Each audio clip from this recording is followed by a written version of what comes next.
الحديث التاسع والثلاثون وعن ابن عباس رضي الله عنهما أن رسول الله صلى الله عليه وسلم قال: إن الله تجاوز لي عن أمتي الخطأ والنسيان وما استكرهوا عليه. الحديث حسن رواه ابن ماجه والبيهقي وغيرهما.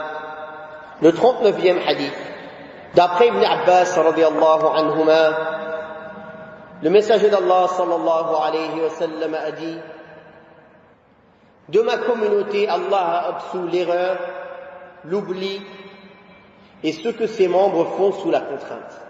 Rapporté par Ibn Majah,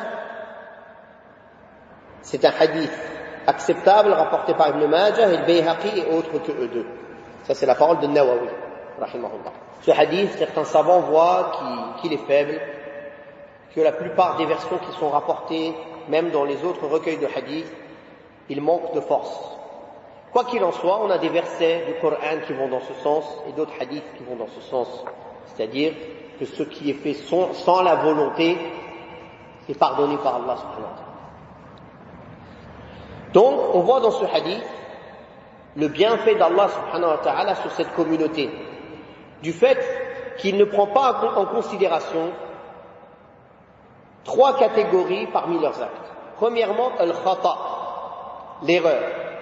Ce qui est voulu ici par l'erreur, c'est ce que la personne fait inintentionnellement. Ce que la personne fait inintentionnellement. Comme la personne qui a dit, par erreur, tellement elle était heureux, Ya Allah, tu es mon serviteur et je suis ton Seigneur. Ça, c'est le khata. Comme quelqu'un, par erreur, il va dire une parole de mécréance ou autre, par erreur, sa langue a glissé. Allah tabaraka wa ta'ala ne le reprend pas, ne prend pas en compte cela. Ne lui demande pas de compte sur cela. Ça, c'est un. La deuxième catégorie, l'oubli. C'est-à-dire, c'est une chose qu'il connaît, il n'en est pas ignorant, mais il a oublié. Son cœur s'en est détourné. Cet acte aussi, Allah tabaraka wa ta'ala le pardonne, ne le prend pas en compte. Erreur faite par oubli. La troisième catégorie est la contrainte, l'ikrah. C'est le fait qu'on oblige quelqu'un à faire une chose qu'il ne veut pas faire. Allah tabaraka wa ta'ala, dans ce cas-là aussi, il ne prend pas en compte les mauvaises choses qui sont faites sous la contrainte, ou les choses même qui sont faites sous la contrainte. Ceci est un bienfait d'Allah subhanahu wa ta'ala sur cette communauté, que les erreurs, l'oubli, la contrainte, ça c'est la nature humaine, subhanallah.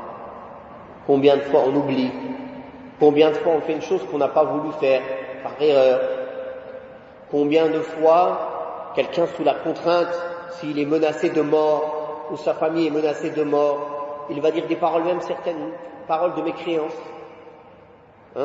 Mais Allah subhanahu wa ta'ala ne le reprend pas sur cela. Il lui pardonne, subhanahu wa ta'ala.